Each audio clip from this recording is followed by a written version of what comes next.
A paz do Senhor, irmãos. Estamos aqui para o comentário de mais uma lição da Escola Bíblica Dominical. A lição deste domingo é a lição de número 5, que traz como título Libertos do Pecado para uma Nova Vida em Cristo. Neste trimestre, estamos estudando o tema Igreja eleita, redimida pelo sangue de Cristo e selada com o Espírito Santo da promessa.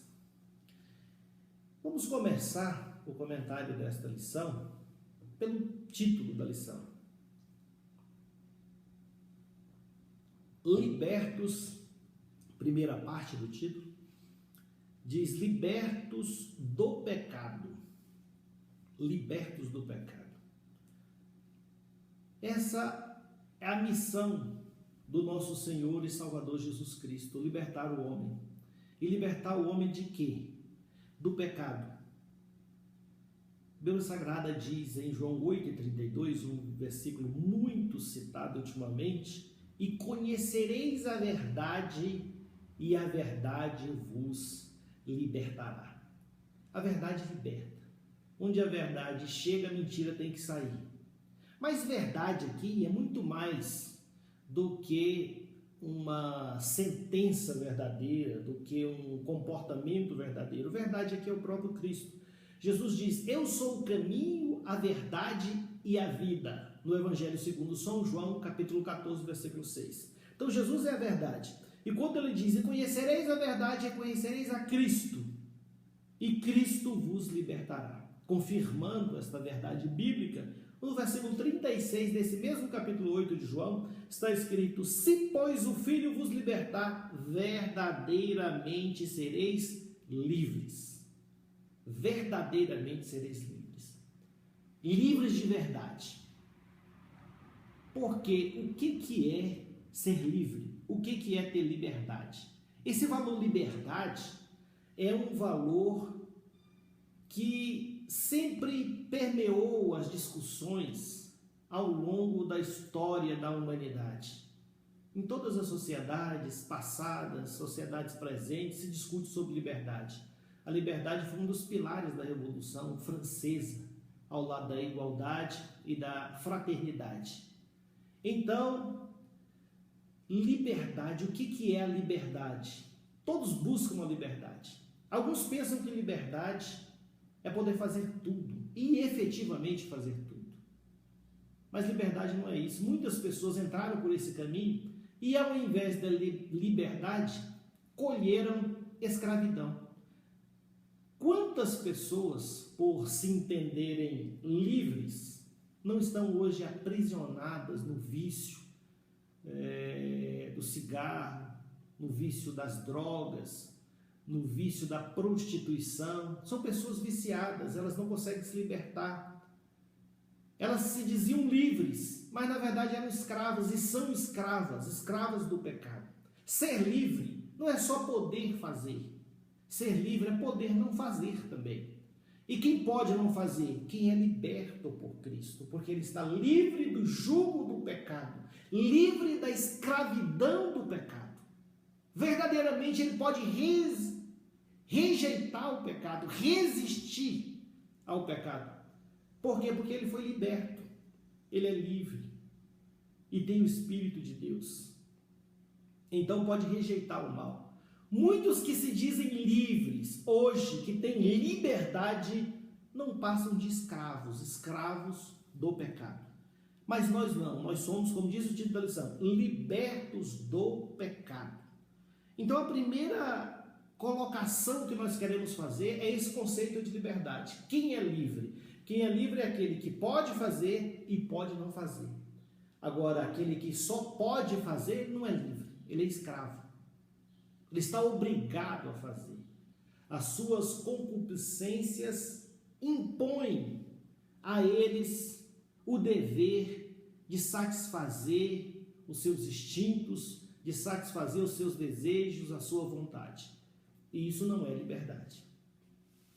Segunda parte do título da lição diz assim, para uma nova vida em Cristo. Então, libertos do pecado para uma nova vida em Cristo. É uma nova vida. A palavra de Deus diz que nós vivemos em novidade de vida. E a palavra de Deus também diz, em 2 Coríntios, capítulo 5, versículo 17, é um versículo conhecidíssimo, né? Está dito assim que se alguém está em Cristo, nova criatura é. As coisas velhas já passaram, eis que tudo se fez novo. Então as coisas velhas passaram, essa nova criatura que foi novamente gerada, ou seja, regenerada, essa nova criatura terá um outro comportamento. Então aquele que mentia não vai mentir mais, aquele que se prostituía não vai se prostituir mais, aquele que furtava não vai furtar mais. É uma nova vida, é uma nova criatura regenerada que vive uma nova vida. De modo que não convém o crente levar uma vida de pecado. Não convém uma vida de pecado ao crente, porque ele é uma nova criatura vivendo em novidade de vida, liberto, livre do poder do pecado. E quais são as características dessa nova vida do crente? Primeira coisa, nós já falamos, esse crente, ele é livre, ele é liberto. Aleluia. Irmão, você tem que se alegrar por ser livre, por não ser obrigado a nada. Você não é obrigado a pecar. Aleluia. Louvado seja o nome do Senhor.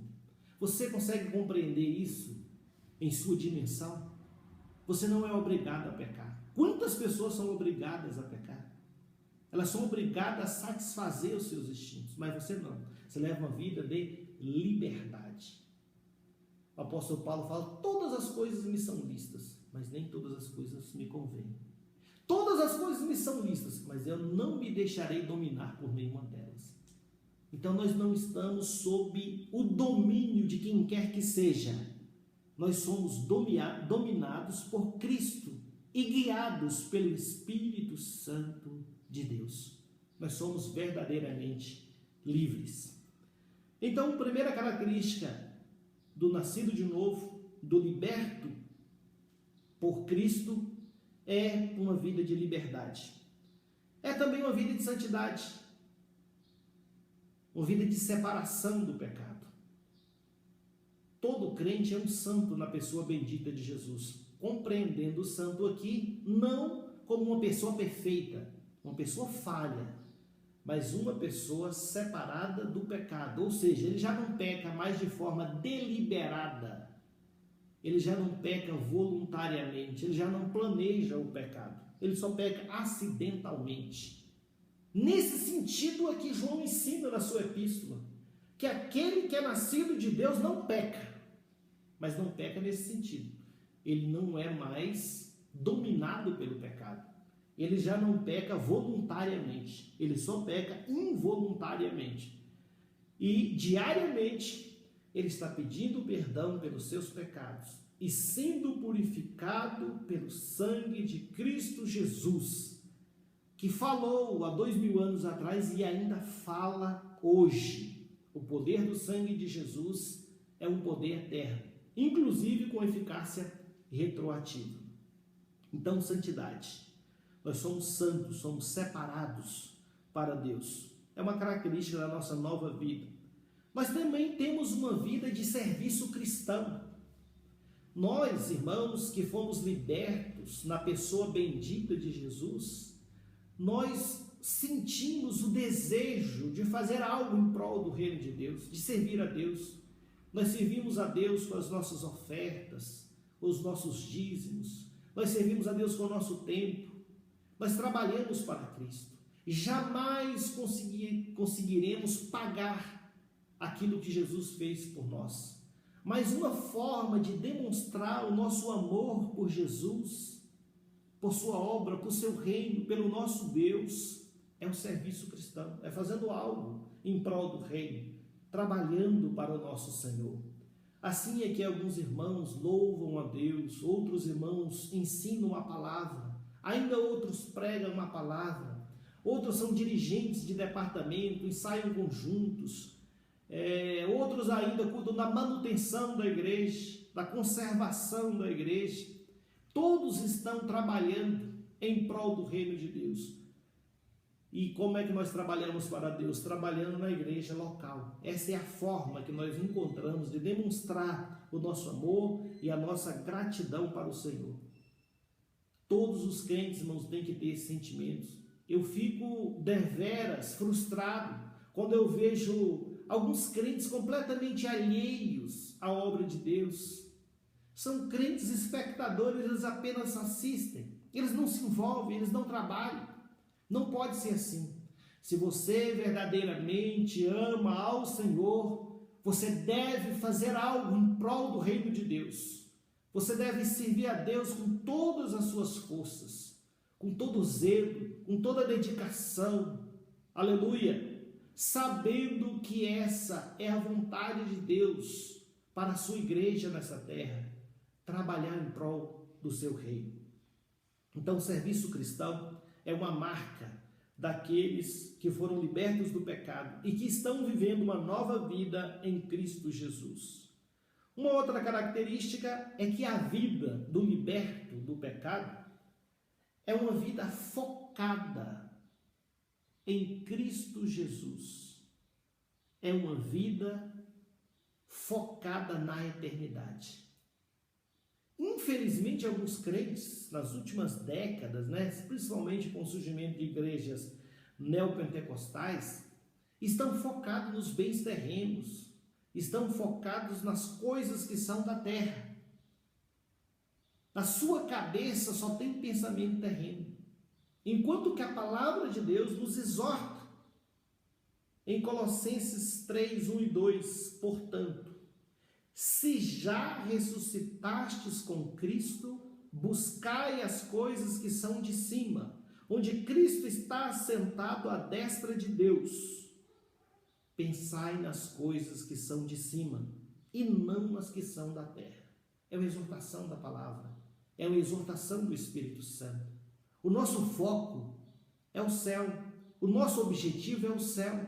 Nós estamos mirados, nós estamos voltados com os nossos olhos fitos na pessoa bendita de Jesus. Não vamos desviar para a esquerda ou para a direita. Não vamos nos concentrar nas coisas dessa terra.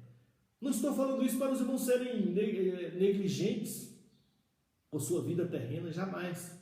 Em tudo aquilo que fazemos nesta terra, nós devemos fazer com diligência, com dedicação, mas sabendo sempre que o objetivo maior não está nessa terra.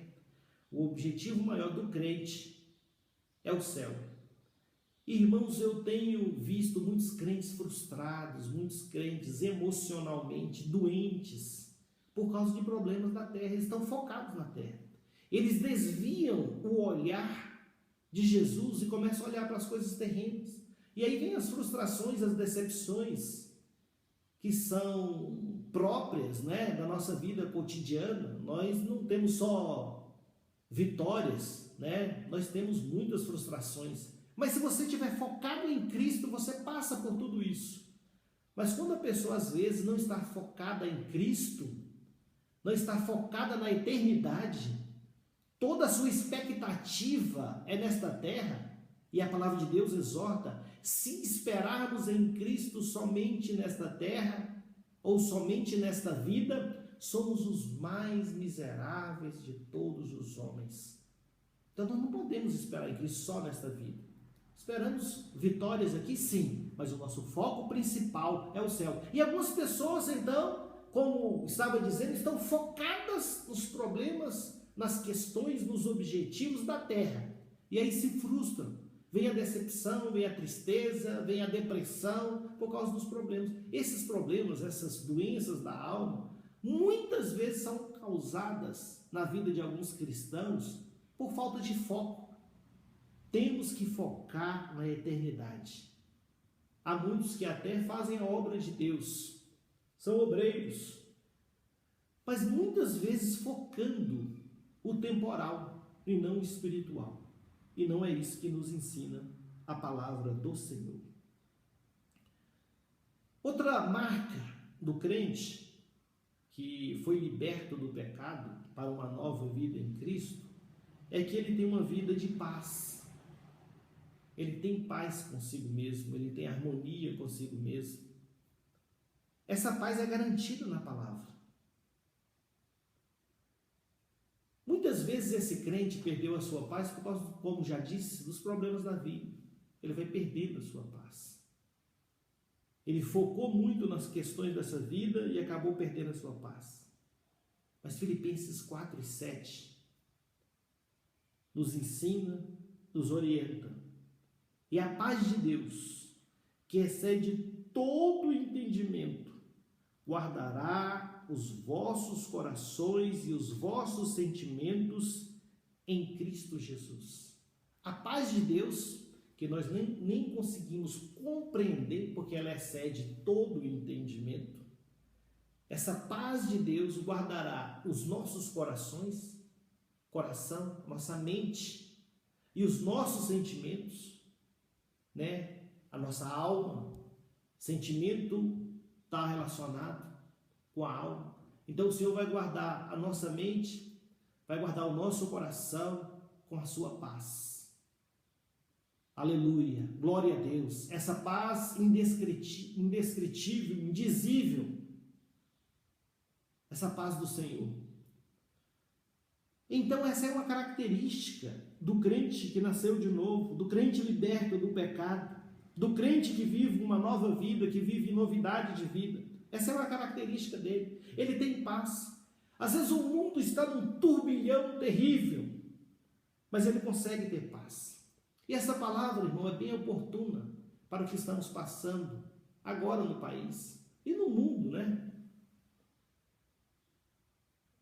O mundo passa, e o Brasil passa também, pela pandemia desse coronavírus, e muitas pessoas têm sofrido do ponto de vista econômico, têm sofrido do ponto de vista emocional, muitas pessoas estão desesperadas. Mas você que é crente, que é servo de Deus, ainda que sujeito, nós estamos sujeitos às coisas desta vida, irmãos. Ainda estamos sujeitos às coisas desta vida. Nós não podemos perder a nossa paz. Nós temos que confiar no Senhor. Especificamente aqui no Brasil também estamos vivendo essa crise política. Além da crise na saúde, da crise econômica, estamos vivendo uma crise política. E eu vejo alguns crentes desesperados, doentes, com medo disso ou daquilo. Irmãos, não importa o que venha a acontecer. Não importa o que venha a acontecer. Tenha paz em Cristo Jesus. O Senhor Deus do céu está no comando do universo. O teu Deus a quem tu chamas de Pai, e Ele te chama de Filho. Aleluia. Está no comando do universo. Portanto, eu te digo, tenha paz no seu coração. Se aproprie das verdades da palavra de Deus. Aleluia. E durma o sono dos justos. Mesmo porque se você ficar desesperado, você não vai resolver absolutamente nada. A sua força é pequena. Mas o teu Deus é grande e poderoso e reina. Aleluia. Então, o crente, o nascido de novo, ele consegue ter paz em meio às turbulências desta vida.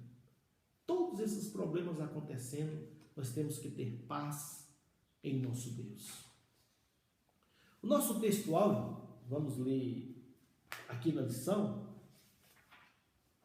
traz Efésios 2, versículos 4 e 5, traz a seguinte mensagem: mas Deus, que é riquíssimo em misericórdia, pelo seu muito amor com que nos amou, estando nós ainda mortos em nossas ofensas, nos vivificou juntamente com Cristo. Aleluia. O que nós vemos aqui neste versículo? que esses dois versículos retratam? Em primeiro lugar, eles vão retratar duas características, né, de Deus, ou dois atributos de Deus, que o nosso Deus é um Deus misericordioso. Aliás, há muitas passagens bíblicas que falam que o nosso Deus é misericordioso e piedoso. E aqui diz que Deus é riquíssimo em misericórdia. Aleluia. Glória a Deus. Nós louvamos a Deus porque Ele é misericórdia, irmãos. Do contrário, o que seria de nós se não fossem as misericórdias do Senhor? Eu me lembro que, pelo relato bíblico, determinada feita, Davi fez algo que desagradou ao Senhor. A palavra de Deus diz até que ele foi incitado por Satanás a fazer isso. O que ele fez?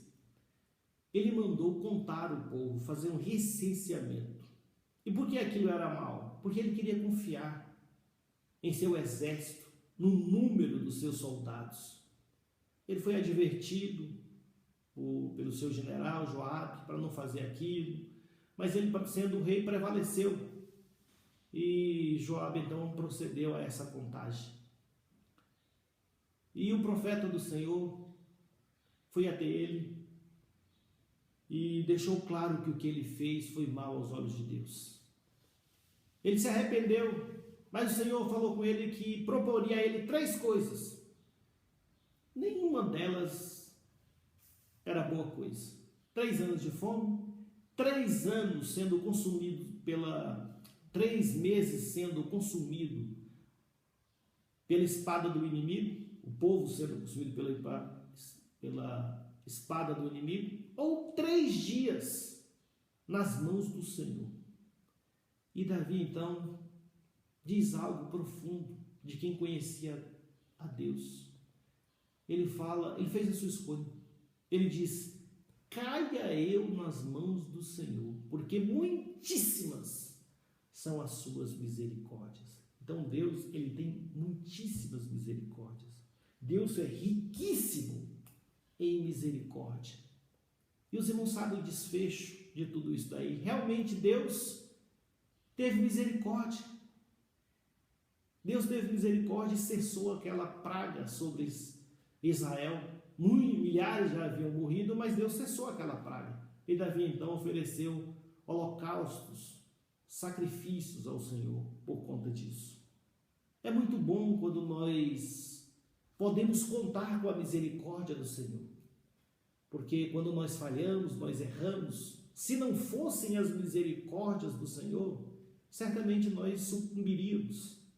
Mas nós sempre podemos contar com as misericórdias do Senhor. Em Lamentações está dito que as misericórdias do Senhor, elas são a causa de nós não sermos consumidos, porque elas não têm fim. E por que elas não têm fim? Porque elas são novas a cada manhã.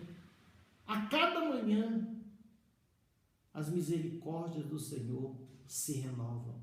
É o que nós vemos lá em Lamentações, capítulo 3, versículos 22 e 23. Então, nós vemos aqui esses valores. Deus é misericordioso, mas também é amoroso. E o amor de Deus é indescritível, porque Deus amou o mundo de tal maneira. Aliás, o amor não é só uma característica do nosso Deus. O amor é a essência do nosso Deus. A palavra de Deus diz, na Epístola de João, que Deus é amor. A natureza dele é amor. A essência de Deus é amor. E nós fomos alcançados pelo amor de Deus. E às vezes nós temos que ouvir que Deus separou algumas pessoas para padecer no inferno eternamente, porque Ele assim deliberou. É a soberania dele.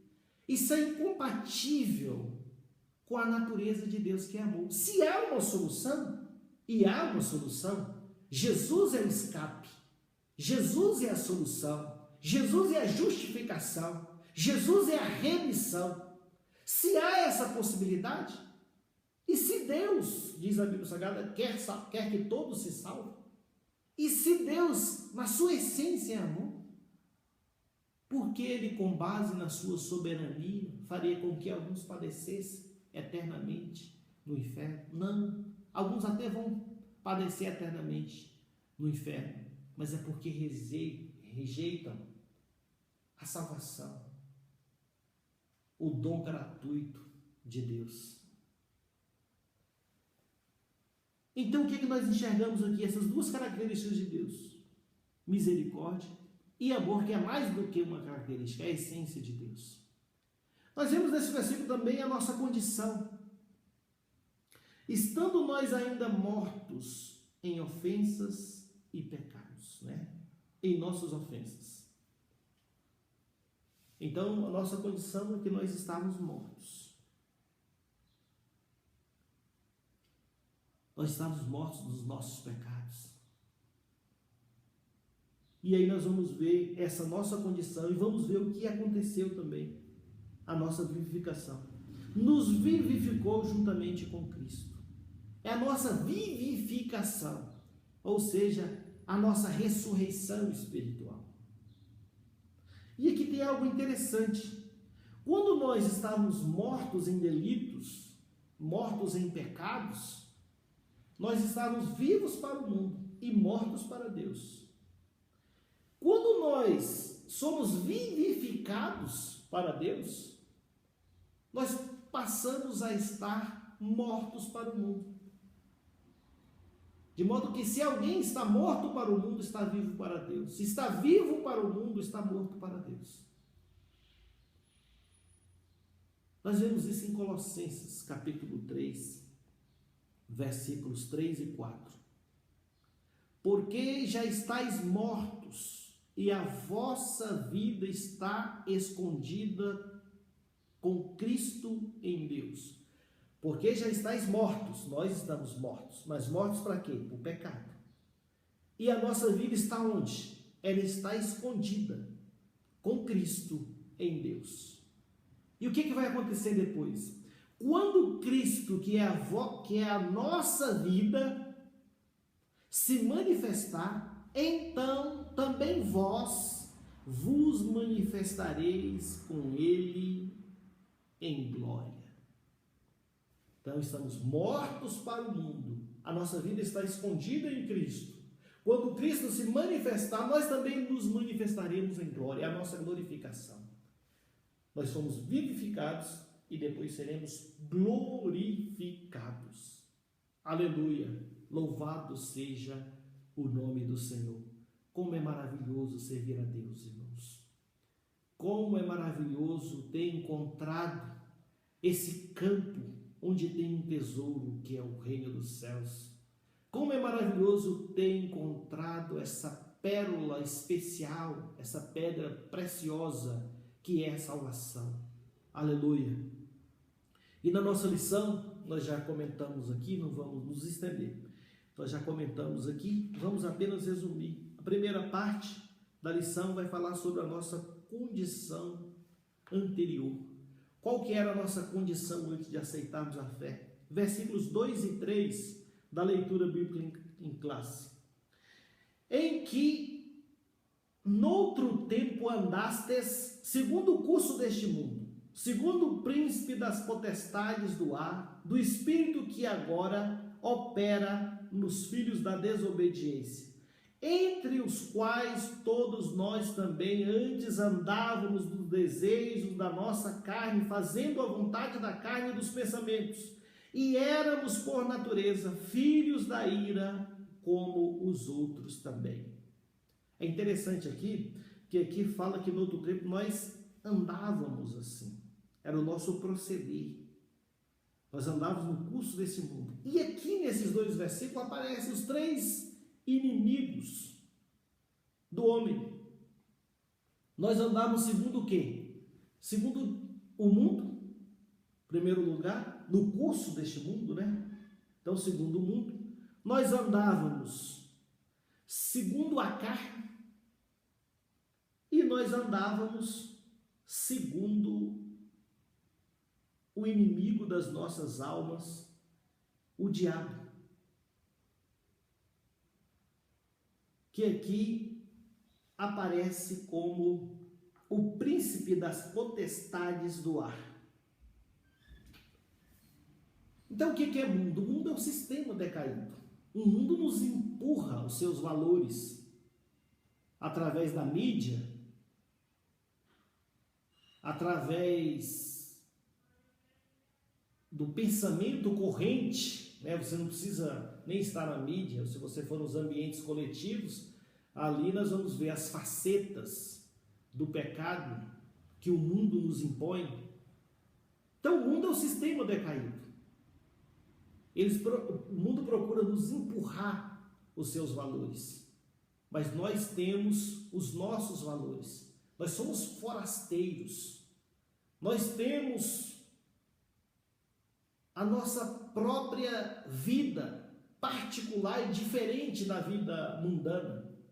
Nós temos uma outra vida. Nós vivemos em novidade de vida. E as pessoas às vezes não entendem. Então o mundo é isso.